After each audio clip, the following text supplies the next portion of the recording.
السلام علیکم ورحمۃ اللہ تعالی وبرکاتہ۔ الحمد للہ الذی بنعمتہ تتم الصالحات والصلاة والسلام علی سیدنا ومولانا محمد الذی لا نبی بعد۔ اعوذ باللہ من الشیطان الرجیم، بسم اللہ الرحمن الرحیم۔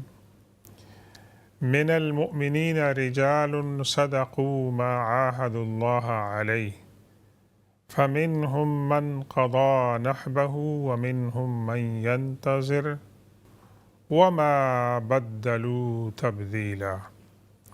صدق اللہ مولانا العظیم وبلغنا رسوله النبی الأمی الأمین الکریم ونحن على ذلك لمن الشاهدين والشاكرين والحمد لله رب العالمين۔ رب اشرح لي صدري ويسر لي أمري واحلل عقدة من لساني يفقهوا قولي۔ السلام علیکم ورحمۃ اللہ تعالی وبرکاتہ۔ محترم ناظرین گرامی اور سامعین کرام، آپ کی خدمت میں دوبارہ ایک نئی صبح کے ساتھ اس دعا اور تمنا کے ساتھ حاضر ہو رہے ہیں کہ آپ جہاں کہیں بھی ہوں، اللہ تبارک و تعالی آپ کو ایمان کی سلامتی اور صحت اور عافیت عطا فرمائے۔ اپنی معروضات پیش کرنے سے پہلے دعا کریں گے کہ اللہ تبارک و تعالی فلسطین کے مظلوموں کو صحت عافیت عطا فرمائے، اور وہ آزادی کی جو جد و جہد کر رہے ہیں، اللہ تبارک و تعالی ان کو آزادی عطا فرمائے، اور دنیا بھر میں جہاں کہیں بھی مظلومین ہیں، اللہ تبارک و تعالی ان تمام کو ظلم سے نجات عطا فرمائے اور ان کو امن اور سکون عطا فرمائے۔ تو ناظرین گرامی، بغیر کسی تمہید کے، بغیر کسی تعارف کے ہم شروع کرتے ہیں بات حضرت ابو عبداللہ، حضرت ابو عبد الرحمن جابر بن عبداللہ رضی اللہ تعالی عنہ، حضور پاک صلی اللہ علیہ وسلم کے ایک نہایت ہی قریبی جلیل القدر صحابی اور محدث کے، جنہوں نے 1500 سے زیادہ احادیث روایت کی، اور جو امام الذہبی نے ان کا تعارف کرایا ہے وہ ان الفاظ میں کیا ہے کہ الامام الکبیر المجتہد الحافظ صاحب رسول اللہ صلی اللہ علیہ وسلم ابو عبداللہ و ابو عبد الرحمن الانصاری الخزرجی۔ اور ان کے بارے میں یہ بھی لکھا ہے کہ المدنی الفقی، اور ایک اور جگہ ان کو لکھا ہے کہ وہ معلم صحابہ تھے اور مدینہ طیبہ کے مفتی۔ ان کے بارے میں مختصراً ہم کچھ عرض کر چکے ہیں، اور یہ بھی عرض کر چکے ہیں کہ یہ تو محدث تو ہیں دیگر محدثین کی طرح صحابہ کرام میں، لیکن ایک بات جو ان کے ساتھ خاص ہے کہ اکثر ان کی روایات جو ہیں اس کے اندر یہ خود جو ہیں موجود تھے، اور اکثر روایات کے اندر معجزات ہیں، اور اکثر روایات کے اندر حضرت جابر بن عبداللہ رضی اللہ تعالی عنہ جو ہیں وہ اس حدیث اور اس واقعے کا خود ایک مرکزی کردار ہوتے ہیں۔ اس سے پہلے ہم نے یہ عرض کیا تھا کہ اللہ تبارک و تعالی کے حضور صلی اللہ علیہ وسلم نے اپنے صحابہ کرام انصار اور مہاجرین، اور بالخصوص انصار کے لیے دعا فرمائی، اور پھر انصار کے اندر حضرت جابر بن عبداللہ کے والد گرامی اور ایک دوسرے عظیم الشان انصاری صحابی اور لیڈر سعد بن عبادہ کے بارے میں فرمایا کہ خصوصی طور پر ان کے لیے دعا فرمائی۔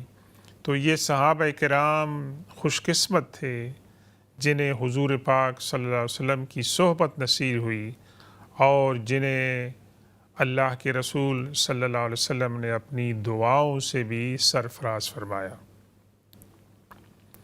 تو ایک جو مشہور واقعہ ہے، جو معجزہ بھی ہے اور جس کے اندر حضرت جابر بن عبداللہ رضی اللہ تعالیٰ عنہ کی حضور پاک صلی اللہ علیہ وسلم کے ساتھ محبت اور آپ کا ادب اور احترام، اور دوسری طرف اسی واقعہ میں ملتا ہے کہ کس طرح اللہ کے رسول صلی اللہ علیہ وسلم اپنے صحابہ کرام سے محبت فرماتے تھے اور ان پر شفقت فرماتے تھے۔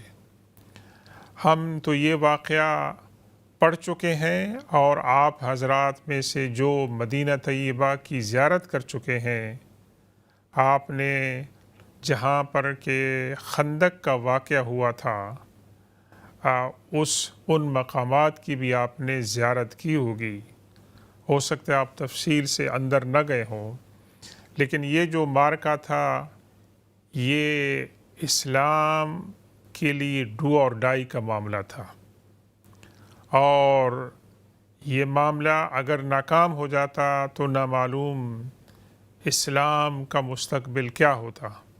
لیکن بہرکیف اللہ تبارک و تعالیٰ جو چاہتا وہ ہوتا ہے، لیکن مسلمانوں نے اپنے سیلف ڈیفنس میں صرف معجزات پر تکیہ نہیں کیا، بلکہ جو انسانی حد تک محنت ہو سکتی ہے، اسٹریٹجیز ہو سکتی ہیں، پلاننگ ہو سکتی ہے، وہ تمام، اور کنسلٹیشن اور مشورت جو ہے، مشاورت، یہ تمام مراحل سے وہ حضور پاک صلی اللہ علیہ وسلم کی قیادت میں گزرے۔ تو حضرت جابر بن عبداللہ رضی اللہ تعالیٰ عنہ روایت فرماتے ہیں کہ ایک چٹان ایسی آئی کہ جو بہت ہی مضبوط تھی، اور ہماری کوششوں کے باوجود وہ چٹان جو تھی وہ اپنی جگہ سے نہیں ہل رہی تھی۔ تو حضور پاک صلی اللہ علیہ وسلم کی خدمت میں عرض کیا گیا، آپ تشریف لائے، آپ نے کدال لی، اور آپ کی کدال سے جو آپ نے ضرب لگائی، اس چٹان کے نہ صرف ٹکڑے ٹکڑے ہو گئے، بلکہ وہ ریت کے ذرات کی طرح جو ہے وہ زمین میں بکھر گئی۔ اس دوران حضرت جابر بن عبداللہ رضی اللہ تعالیٰ عنہ فرماتے ہیں کہ میں نے ملاحظہ کیا کہ ہم تو 3 دن سے فاقے سے تھے، بغیر کھائے پیے ہم یہاں پر آتے تھے اور اس خندق کی کھدائی کرتے تھے، اور چونکہ وہ پہاڑی علاقہ ہے، وہاں پر ظاہر ہے کہ وہاں پر کھدائی جو ہے وہ مشکل ہو رہی تھی، اور 3 دن سے وہ خود اپنی حالت یہ بتا رہے ہیں کہ ہم سٹارویشن کی حالت میں تھے۔ لیکن میں نے دیکھا کہ حضور پاک صلی اللہ علیہ وسلم نے اپنے شکم مبارک پر پتھر باندھا ہوا ہے، اور مجھے محسوس ہوا کہ حضور پاک صلی اللہ علیہ وسلم بھی بھوک سے دوچار ہے۔ لیکن ناظرین گرامی، یہ منظر جب ہم دیکھتے ہیں کہ جو کمانڈر ان چیف ہے، جو سپہ سالار ہے، جو قائد ہے، وہ اپنے فوجیوں کے ساتھ، اپنے ڈسائپل کے ساتھ، اپنے معتقدین کے ساتھ، بلکہ ان سے آگے بڑھ چڑھ کر اس مہم کے اندر حصہ لے رہا ہے۔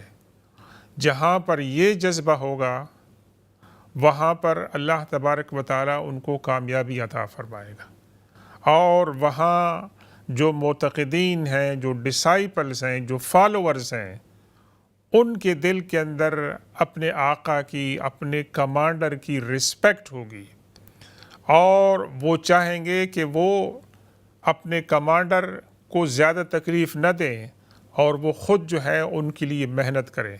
تو یہ جذبہ تھا، اور اللہ تبارک و تعالیٰ نے یہ جذبات دیکھے، ان کی محنت دیکھی، تو اللہ تبارک و تعالیٰ نے ان کو کامیابی عطا فرمائی۔ تو حضرت جابر رضی اللہ تعالیٰ عنہ فرماتے ہیں کہ جب میں نے یہ دیکھا کہ حضور پاک صلی اللہ علیہ وسلم کی کیفیت بھوک کی وجہ سے ایسی ہے، تو میں نے آپ سے اجازت مانگی کہ یا رسول اللہ مجھے گھر جانے کی اجازت دے، اور انہوں نے بتایا نہیں کہ میں گھر کیوں جا رہا ہوں، لیکن اللہ کے رسول صلی اللہ علیہ وسلم سے انہوں نے اجازت مانگی۔ اور یہ بھی ایک ادب ہے جو صحابہ کرام کے درمیان تھا کہ اگر وہ حضور پاک صلی اللہ علیہ وسلم کی محفل میں ہوتے تھے اور حضور پاک صلی اللہ علیہ وسلم نے ان کو اکٹھا کیا ہوتا کسی خاص مہم کے لیے، تو وہاں پر صحابہ کرام اس کو بے ادبی سمجھتے تھے کہ وہاں آپ کی مجلس سے اٹھ کر چلے جائیں آپ کی اجازت کے بغیر۔ تو یہ بھی ادب کی بات تھی کہ حضرت جابر بن عبداللہ رضی اللہ تعالیٰ عنہ حضور پاک صلی اللہ علیہ وسلم سے اجازت لیتے ہیں کہ یا رسول اللہ مجھے گھر جانے کی اجازت دیں۔ اور آپ گھر کیوں جا رہے ہیں؟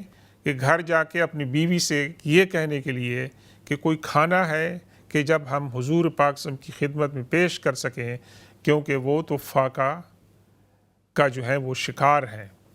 وہ گھر آتے ہیں تو اپنی وائف سے باتیں کرتے ہیں کہ آپ کے پاس کھانے کے لیے کچھ ہے؟ وہ فرماتی ہیں کہ میرے پاس 1 سا جو ہے اور 1 بکری کا بچہ ہے، اور 1 سا جو جو ہے وہ تقریباً 3 کلو سے زیادہ اس کی مقدار بنتی ہے، اور یہ بکری کا چھوٹا سا جو ہے یہ بچہ ہے، میرے پاس یہی ہے۔ تو یہ کہتے ہیں اپنی وائف سے کہ حضور پاک صلی اللہ علیہ وسلم بھوک سے نڈھال ہیں اور میں چاہتا ہوں کہ میں ان کی دعوت کروں۔ دوسری بات آپ ناظرین گرامی دیکھیں کہ محدثین جب اس واقعہ کو ریکارڈ کرتے ہیں تو وہ اس کو حضرت جابر بن عبداللہ رضی اللہ تعالیٰ عنہ کی دعوت کے طور پر نہیں، ہوتی تو دعوت ہے لیکن اس میں لفظ ولیمہ لکھتے ہیں ویسے۔ اور ولیمہ عام طور سے کہاں پر ہوتا ہے کہ جب نکاح کے بعد دولہا والے جو ہیں وہ اپنے رشتہ داروں کو اور دلہن والوں کو دعوت دیتے ہیں تو اس کو ولیمہ کہتے ہیں، اور ولیمے کے اندر کھانے کی آسائش ہوتی ہے، اور کھانے کے ساتھ ساتھ کیا ہوتی ہے اس کے اندر خوشی کا اظہار ہوتا ہے۔ تو محدثین کرام میں نے جب اس واقعہ کو لکھتے ہیں تو وہ ولیمے کا لفظ استعمال کرتے ہیں۔ تو حضرت جابر بن عبداللہ رضی اللہ تعالیٰ عنہ فرماتے ہیں کہ میں نے بکری کے بچے کو ذبح کیا، اور اس کے علاوہ میں نے کیا کیا کہ جو تھے ان کو میں نے آٹا بنایا اس کا چکی کے اندر، اور پھر ان کو مطلب ہے کہ رکھ دیا تاکہ میری وائف جو ہے اس کی روٹیاں بنائے، اور ہنڈیا کے اوپر میں نے گوشت چڑھا دیا تاکہ میں اتنی دیر میں جب واپس آؤں گا تو یہ کھانا تیار ہوگا۔ تو جب میں نکلنے لگا تو میری وائف نے مجھ سے کیا کہا کہ آپ دیکھنا یہ کھانا بہت تھوڑا ہے، اور آپ نے حضور پاک صلی اللہ علیہ وسلم سے تخلیے میں کہنا ہے کہ یا رسول اللہ آپ تشریف لائیے اور اپنے ساتھ 1-2 احباب کو بھی ساتھ لے کے آئیں۔ تو حضرت جابر بن عبداللہ رضی اللہ تعالیٰ عنہ فرماتے ہیں کہ میں جب آپ کی خدمت میں حاضر ہوا تو میں نے عرض کیا کہ یا رسول اللہ میرے گھر میں تھوڑا سا کھانا ہے آپ کے لیے، اور آپ اپنے ساتھ 1-2 صحابہ کرام کو بھی جو ہیں لیتے آئیں۔ تو حضور پاک صلی اللہ علیہ وسلم نے جب یہ سنا تو آپ نے بلند آواز سے اعلان فرمایا کہ اے انصار اور مہاجرین، حضرت جابر بن عبداللہ نے تمہاری دعوت کی ہے، آ جاؤ۔ اور ان تمام کو حضور پاک صلی اللہ علیہ وسلم لے کر چلتے ہیں، اور حضرت جابر سے یہ فرماتے ہیں کہ آپ گھر جا کر اپنی وائف سے یہ کہیں کہ وہ ہنڈیا کو ابھی تک ڈھک کے رکھیں اور اس کو اتاریں نہیں، اور ابھی روٹیاں جو ہیں وہ پکانا شروع نہ کریں جب تک کہ میں نہیں آ جاؤں۔ اور حضرت جابر بن عبداللہ رضی اللہ تعالیٰ عنہ راستے میں یہ سوچتے ہیں کہ اب کیا ہوگا، ویسے کھانا تو بہت تھوڑا ہے، اور حضور پاک صلی اللہ علیہ وسلم نے تمام جو صحابہ کرام ہیں انصار مہاجرین جو موجود ہیں ان تمام کو انہوں نے دعوت دی ہے، گھر بھی چھوٹا سا ہے، اب ہوگا کیا؟ تو اسی خیال کے اندر وہ آتے ہیں واپس، اپنی وائف سے بات کرتے ہیں اور ان سے پیار اور محبت سے کہتے ہیں کہ یہ تو کہیں امبیرسمنٹ کی بات نہ ہو جائے، اللہ کے رسول صلی اللہ علیہ وسلم تشریف لا رہے ہیں، مہمانوں کے ساتھ، اور مہمان بھی بہت ہیں، تو ان کی وائف کا جو جواب ہے وہ آپ سن لیں، جس کے اندر فدائیت ہے، حکمت ہے، ادب ہے، محبت ہے، جانثاری ہے۔ وہ عرض کرتی ہیں کہ کیا تم نے اللہ کے رسول صلی اللہ علیہ وسلم کو بتایا تھا کہ تمہارے گھر میں کتنا کھانا ہے؟ انہوں نے کہا ہاں، میں نے یہ کہا تھا کہ ہمارے پاس تھوڑا سا کھانا ہے، آپ اپنے ساتھ 1 یا 2 افراد کو لے آئیں تو ان کے لیے کافی ہوگا۔ تو ان کی وائف کہتے ہیں کہ اگر آپ نے یہ کہہ دیا ہے اور اس کے باوجود اللہ کے رسول صلی اللہ علیہ وسلم اتنے صحابہ کرام کو لا رہے ہیں تو پھر آپ کو فکر کرنے کی ضرورت نہیں ہے۔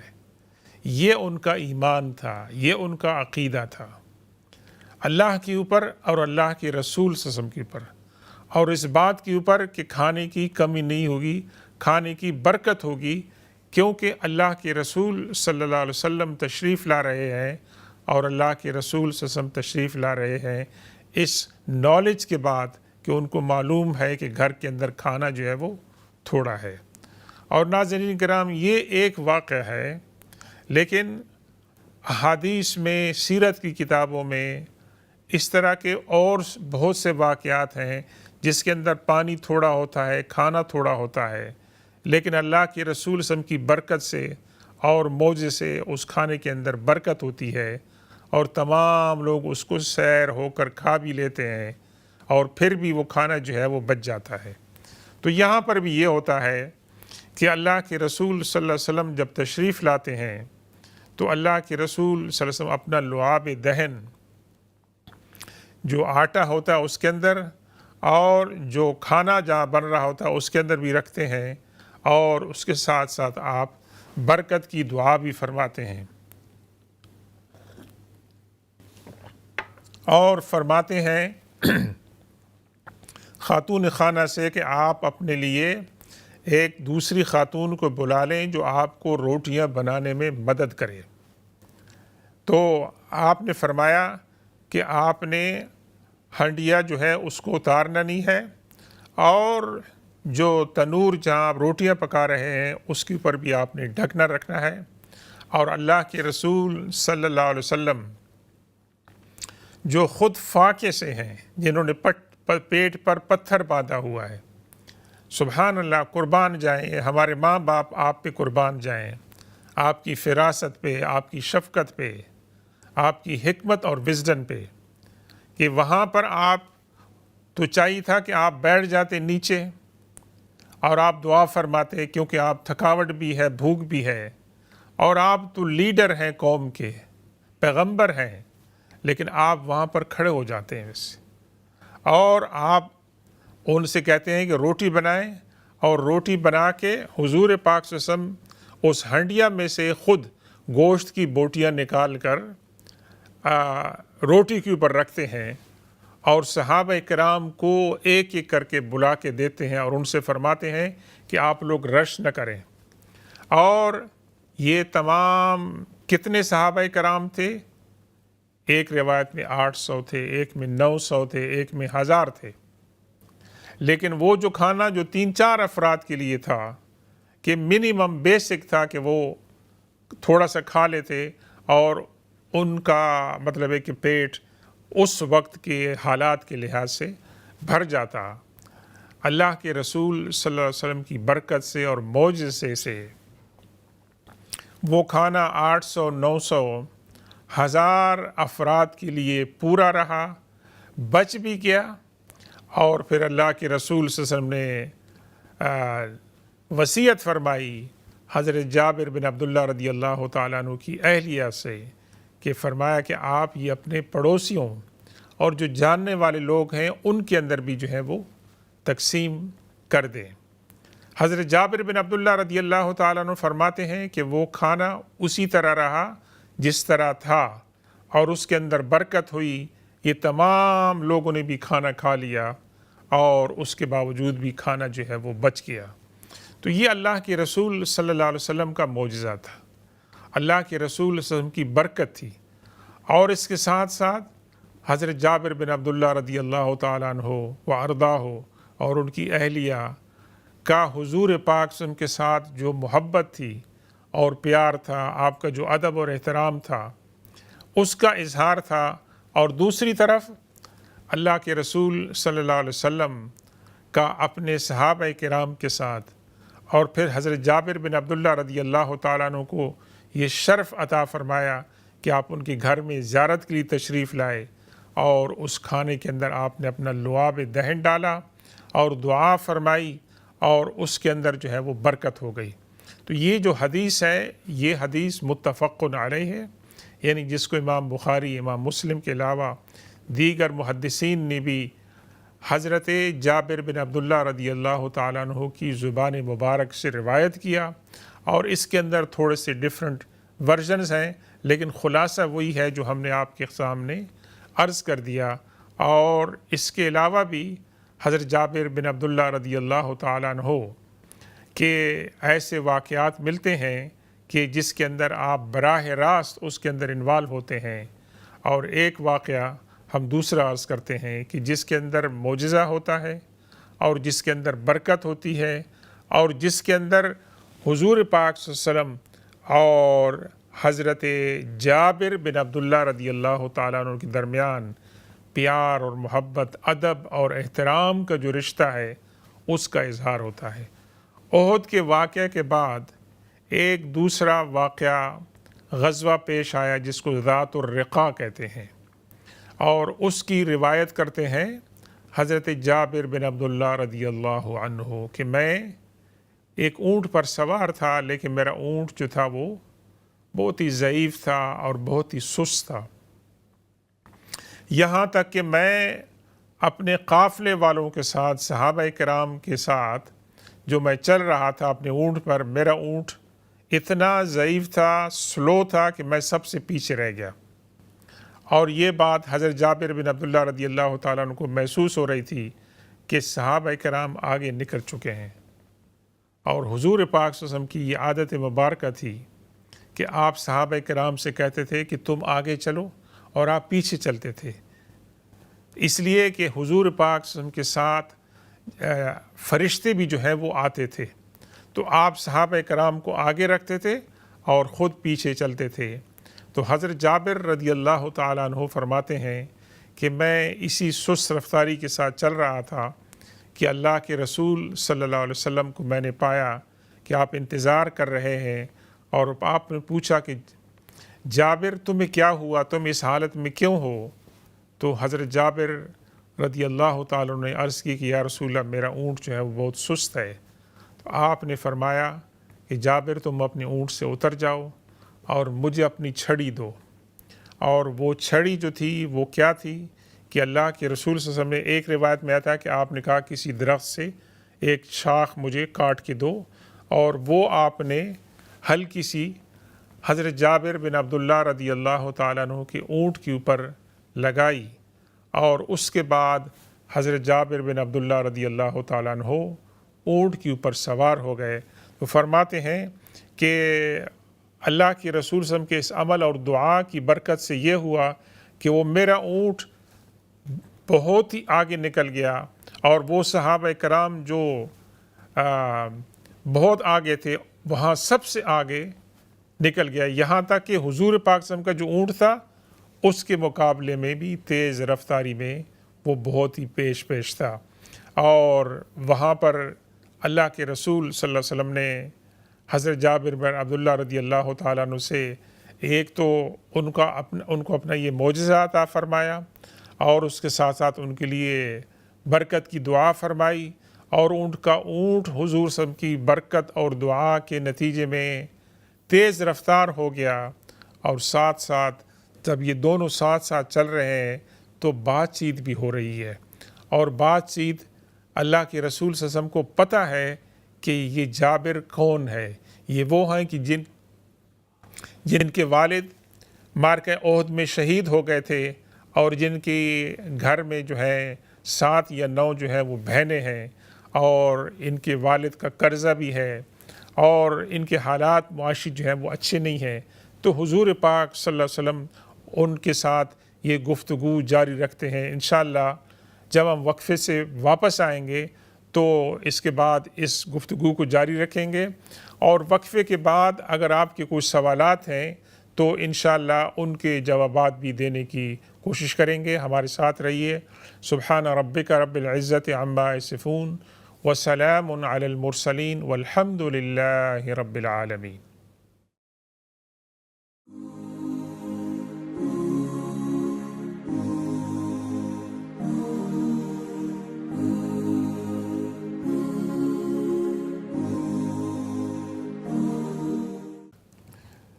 بسم اللہ الرحمن الرحیم۔ السلام علیکم ورحمۃ اللہ تعالی وبرکاتہ۔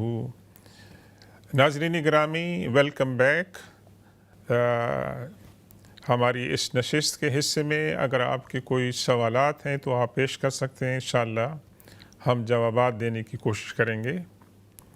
اور وقفے پہ جانے سے پہلے ہم گفتگو کر رہے تھے اللہ کے رسول صلی اللہ علیہ وسلم کے ایک جلیل القدر صحابی اور محدث، جنہوں نے تقریباً 1500 سے زیادہ احادیث ان کی طرف منسوب ہیں، ان کی زندگی کے ایمان افروز واقعات کے بارے میں۔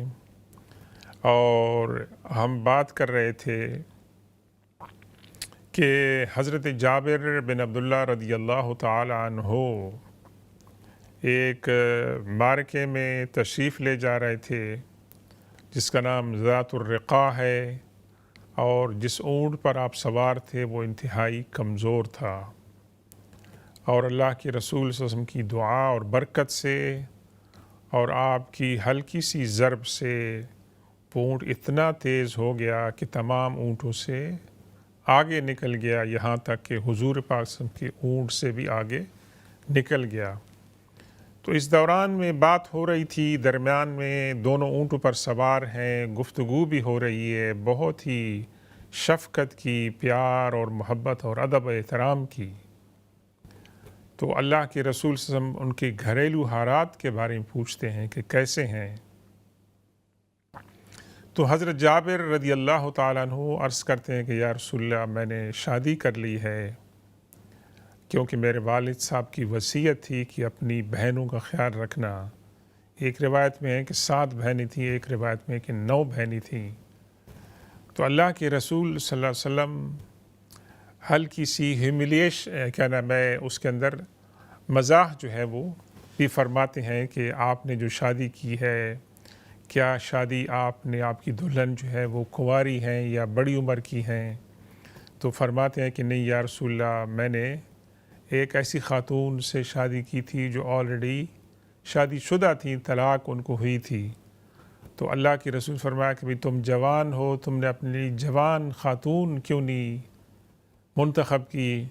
تو عرض کی یا رسول اللہ، میری چھوٹی چھوٹی بہنیں ہیں، اور میں اگر انہی کی عمر کی لے کے آتا تو میرے لیے مناسب نہیں تھا۔ میں نے ایسی خاتون کا انتخاب کیا جو ان کے لیے سرپرست ہو، اور جو ان کی لک آفٹر کرے، اور جو ان کو گائیڈ کر سکے، یعنی ان کے لیے بطور ماں کے وہ کام کرے۔ ہمارے ساتھ ایک کال ہے، آئی جناب۔ السلام علیکم ورحمۃ اللہ تعالی وبرکاتہ۔ وعلیکم السلام ورحمۃ اللہ وبرکاتہ۔ حضرت کیا حال چال ہے؟ اللہ کا شکر ہے جناب۔ حضرت میں نے یہ پوچھنا تھا کہ جب آپ نفل پڑھتے ہیں عشاء کی نماز میں، اس میں آپ یہ ملا سکتے ہیں تہجد کی نماز کے بھی؟ کہہ سکتے ہیں کہ میں 2 رکعت نماز نفل پڑھ رہا ہوں اور میں اس میں تہجد کی نماز کے بھی نفل پڑھ رہا ہوں؟ ایک سیکنڈ جناب، آپ یہ فرما رہے ہیں کہ جو آپ عشاء کی نماز کے نفل پڑھتے ہیں، جی، خاص طور پر جو وطر کے بعد ہوتے ہیں؟ ہاں جی، وطر کے بعد ہوتے ہیں۔ اس کے اندر آپ فرما رہے ہیں کہ کیا آپ یہ نیت کر سکتے ہیں کہ یہ تہجد کی نفل ہیں؟ ہاں جی، ٹھیک ہے، ٹھیک ہے، یہی سوال ہے آپ کا؟ جی ہاں، بس یہی سوال تھا۔ دوسرا تھوڑا سا بتا دیں، قرضے کے لیے کوئی ایسی دعا جو قرضے کے لیے ہو۔ اوکے، انشاءاللہ میں بتاتا ہوں۔ اس میں جو بھائی صاحب نے سوال کیا ہے کہ ایک نماز آپ پڑھ رہے ہو تو اس کے اندر کیا دوسری نماز کا آپ اس کی نیت کر سکتے ہیں کہ نہیں؟ ہمارے علماء میں تھوڑا سا اختلاف ہے. جہاں تک میری معلومات کا تعلق ہے کہ وطر کے بعد جو 2 نفل پڑھے جاتے ہیں، اور خاص طور پر آپ نے دیکھا ہوگا کہ کچھ لوگ مساجد میں یا گھروں میں وطر پڑھنے کے بعد وہ 2 رکعت نفل بیٹھ کر پڑھتے ہیں.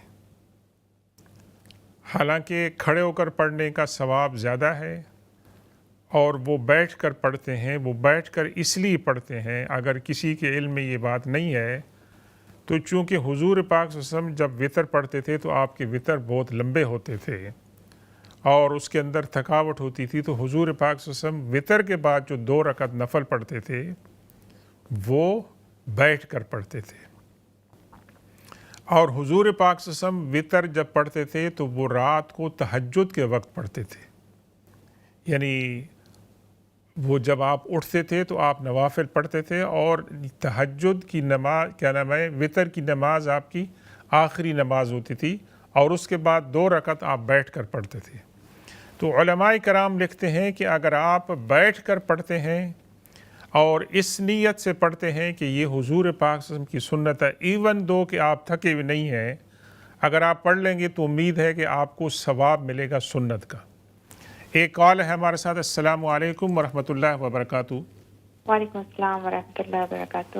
مان صاحب آپ کا پروگرام بہت ہی اچھا ہے، بہت ہی نفعاتے ہے. جزاک ایک اللہ. مسئلہ پوچھنا تھا کہ اگر کوئی وظیفہ پڑھ رہا ہے 40 دن کا یا 2 مہینے کا، اور اس وظیفے میں آپ قرآن کی آیت پڑھ رہے ہیں، چھوٹی چھوٹی جیسے کہ کچھ بھی آیت ہو گئی آخری پارے میں، تو اب جب آپ کے خاص ایام شروع ہو جاتے ہیں تو کیا اس وقت اس ایام کے دنوں میں وہ وظیفہ جاری رکھ سکتے ہیں یا کہ روک دیا جائے اس کو؟ اور دعاؤں کی درخواست ہے، دعا میں ضرور یاد رکھیے گا بچوں کو، ہم لوگ کو، سبھی کو. السلام علیکم. وعلیکم السلام. شکریہ جناب. انشاءاللہ آپ کی جو انکوائری ہے اس کے بارے میں ہم عرض کرتے ہیں. ہم یہ عرض کر رہے تھے، ہمارے بھائی صاحب نے جو سوال پوچھا تھا وطر کے بعد نوافل کا، تو اگر آپ نیت اس کی کر سکتے ہیں تہجد کی، لیکن تہجد کے بارے میں عام قاعدہ یہی بتایا گیا ہے کہ تہجد کے جو لفظی معنی ہیں، جس کا لفظ ذکر قرآن پاک میں بھی آیا ہے سورہ اسراء میں، کہ تہجد کا معنی یہ ہے کہ آپ سونے کے بعد اٹھیں اور پھر جو نماز پڑھیں گے وہ تہجد کی نماز ہوگی. آپ اس کو قیام اللیل تو آپ کہہ سکتے ہیں کہ آپ نے عشاء کے بعد جو ہے 2 رکعت 4 رکعت آپ پڑھ لیں، چونکہ آپ فجر کے لیے تہجد کے لیے نہیں اٹھ سکتے ہیں، مشکل ہوتا ہے، تو اللہ تعالیٰ آپ کو اس کا اجر جو ہے وہ عطا فرمائے گا. اور یہ چونکہ نوافل ہیں تو نوافل میں علماء کرام یہ لکھتے ہیں کہ مثال کے طور پر آپ تحیۃ الوضو ہے، اس کے اندر آپ 2 نیتیں جو ہیں وہ آپ کر سکتے ہیں. تحیۃ الوضو ہے، تحیۃ المسجد ہے، تو آپ دونوں کی نیت جو ہے وہ آپ کر سکتے ہیں. اور کچھ علماء یہ کہتے ہیں کہ اگر آپ کو اس بات کا ڈر ہو کہ آپ تہجد کے لیے نہیں اٹھ سکتے ہیں تو آپ عشاء کی نماز کے بعد نوافل اس نیت سے پڑھ سکتے ہیں. اللہ تبارک و تعالیٰ قبول فرمائے گا. بلکہ ایک حدیث پاک میں ہے کہ اللہ کے رسول صلی اللہ علیہ وسلم فرماتے ہیں کہ اگر کسی کے تہجد کے نوافل رات کو چھوٹ جائیں اور تو وہ دوپہر کو جب ان کو یاد آ جائے تو وہ پڑھ لیں گے تو اللہ تعالیٰ ان کو اس کا ثواب بھی جو ہے وہ عطا فرمائے گا. دوسری بات آپ نے پوچھی تھی قرض کے معاملے میں، تو قرض کے معاملے میں بہت ساری جو ہیں دعائیں ہیں اور وظیفے ہیں. ایک جو مشہور دعا ہمیں بتائی گئی ہے، بسم اللہ الرحمن الرحیم، اللہم اکفنی بحلالک عن حرامک واغننی بفضلک عمن سواک. اللہم اکفنی بحلالک عن حرامک وَأَغْنِنِي بِفَضْلِكَ عَمَّن سِوَاكَ. اس دعا کا ترجمہ یہ ہے کہ اللہ تبارک و تعالی آپ مجھے حلال کی روزی عطا فرمائیں اور حرام سے بچائیں، اور آپ اپنے دربار سے مجھے اتنا عطا فرمائیں کہ میں کسی کا محتاج نہ رہوں. تو یہ دعا جو ہے یہ آپ 100 مرتبہ اگر آپ دن کو پڑھ سکیں تو یہ آپ پڑھ سکتے ہیں.